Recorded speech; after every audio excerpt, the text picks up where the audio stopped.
for me.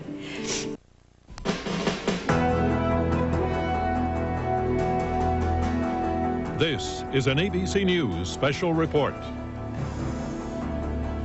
Good afternoon, everybody. We interrupt your regular programming to tell you of a plane crash in northeastern Minnesota, where we have just had confirmed a short while ago 8 people were killed on a small beach aircraft that was on its way to Eveleth, Minnesota, including Senator Paul Wellstone of Minnesota. And according to the senior staff in the senator's office, not only the senator, but his wife Sheila, his daughter, 3 members of his staff, and the 2 pilots. Senator Wellstone was on his way from Minneapolis to Duluth. He had flown from Minneapolis to Eveleth to go to the funeral of a friend and was going to join his political campaign shortly thereafter. That he was with his wife Sheila, to whom he is very close. This is a senator who is unique in many ways, described by the magazine Mother Jones once as the first 1960s radical elected to the U.S. Senate.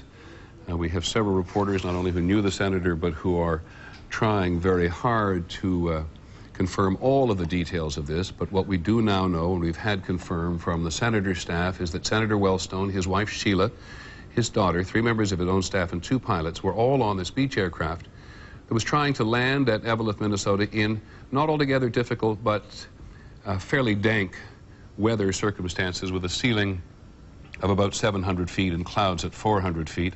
I'm going to go first to Minneapolis, to ABC News' John Cochran, who is on the phone with us there and was with Senator Wellstone a short while ago. John, what do you know?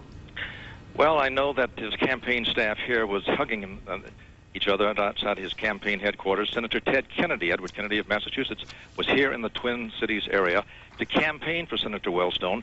Senator Wellstone was supposed to be with him this morning, but as you reported, the senator decided to go up to northern Minnesota to attend the funeral of the father of a friend of his. He was supposed to, as I say, be here this morning in Minneapolis, but changed his plans at almost the last minute. Thank you, John. John Cochran in Minneapolis for ABC. He did an interview with Senator Wellstone yesterday. We'll, of course, have that on World News tonight. Among the people who knew the senator well, ABC's anchor of This Week, George Stephanopoulos, who's with us in Washington. Quickly, George, on the senator. Well, Peter, probably the most outspoken liberal in the Senate. He was running for his 3rd term here in Minnesota. Very tough race. The only vulnerable Senate incumbent who actually voted against President Bush on the war resolution.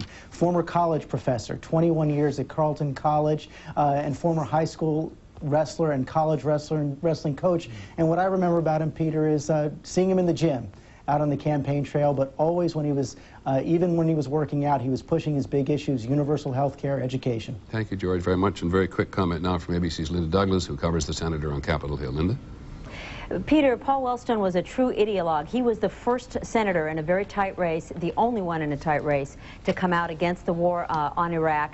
And ideologues, that is, people with strong core beliefs, admire each other. Many strong conservatives in the Senate admired Senator Wellstone's unflinching liberalism.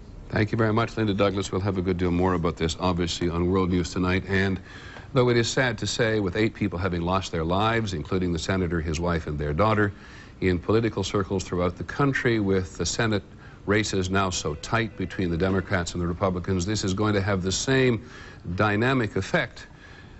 Apologize for the choice of words that it had when Governor Mel Carnahan of Missouri died at the beginning of the 2000, or at the end of the 2000 campaign, when he was running for the Senate there.